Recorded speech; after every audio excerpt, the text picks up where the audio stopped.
ಬಸವನಗುಡಿಯ ಐತಿಹಾಸಿಕ ಕಡಲೆಕಾಯಿ ಪರೀಕ್ಷೆಗೆ ಅಧಿಕೃತ ಚಾಲನೆ ಸಿಕ್ಕಿದೆ. ಕಾರ್ತಿಕ ಮಾಸದ ಕಡೆ ಸೋಮವಾರ ಮತ್ತು ಮಂಗಳವಾರ ಪರೀಕ್ಷೆ ನಡೆಯುತ್ತೆ. ಸುಮಾರು 400-500 ವರ್ಷದಿಂದ ಇದು ನಡ್ಕೊಂಡು ಬಂದಿರುವಂಥ ಇತಿಹಾಸ. ಲಕ್ಷಾಂತರ ಜನ ಸೇರ್ತಾರೆ. ಈ ವರ್ಷ ಕೂಡ ಬಹಳ ವಿಜೃಂಭಣೆಯಿಂದ ಪರೀಕ್ಷೆಯ ಆಯೋಜನೆ ನಡೆದಿದೆ.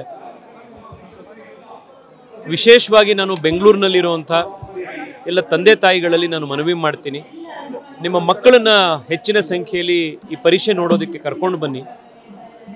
ಆಧುನಿಕವಾಗಿರುವಂಥ ಜಾಗತಿಕವಾಗಿರುವಂಥ ಬೆಂಗಳೂರಿನ ನಗರದಲ್ಲಿ ಮಕ್ಕಳಿಗೆ ಒಂದು ಗ್ರಾಮೀಣ ಪರೀಕ್ಷೆ ಹೇಗಿರುತ್ತೆ, 400 ವರ್ಷದ ಒಂದು ಪರಂಪರೆ ಹೇಗೆ ಇವತ್ತಿಗೂ ಜೀವಂತವಾಗಿದೆ, ಕೆಂಪೇಗೌಡರ ಕಾಲದಿಂದ ಪ್ರಾರಂಭ ಆದಂಥ ನಮ್ಮ ಕೆಂಪಾಂಬುದಿ ಕೆರೆಯ ತೆಪ್ಪೋತ್ಸವ ಈಗಲೂ ಕೂಡ ಹೇಗೆ ನಡ್ಕೊಂಡು ಬರ್ತಾ ಇದೆ, ಇದನ್ನೆಲ್ಲ ತೋರಿಸುವಂಥ ಒಂದು ಅವಕಾಶ. ಇದನ್ನು ಸದ್ಬಳಕೆ ಮಾಡಿಕೊಂಡು ದೊಡ್ಡ ಸಂಖ್ಯೆಯಲ್ಲಿ ಮಕ್ಕಳು ಸಮೇತರಾಗಿ ಕುಟುಂಬದವರು ಬರಬೇಕು.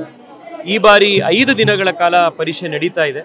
ಅದನ್ನು ತಾವೆಲ್ಲರೂ ಕೂಡ ಬಂದು ನೋಡಬೇಕು ಕುಟುಂಬ ಸಮೇತರಾಗಿ ಅಂತ ಮನವಿ ಮಾಡಿ, ವಿಶೇಷವಾಗಿ ಈ ಸತಿ ಪರೀಕ್ಷೆಗೆ ಮುಜರಾಯಿ ಸಚಿವರಾದಂಥ ರಾಮಲಿಂಗಾರೆಡ್ಡಿಯವರು ವಿಶೇಷವಾದಂಥ ದೀಪ ಸೌಂದರ್ಯ ಮತ್ತು ಇಲ್ಲಿನ ಅಲಂಕಾರ ವ್ಯವಸ್ಥೆಗಳನ್ನು ಕಲ್ಪಿಸಿದ್ದಾರೆ.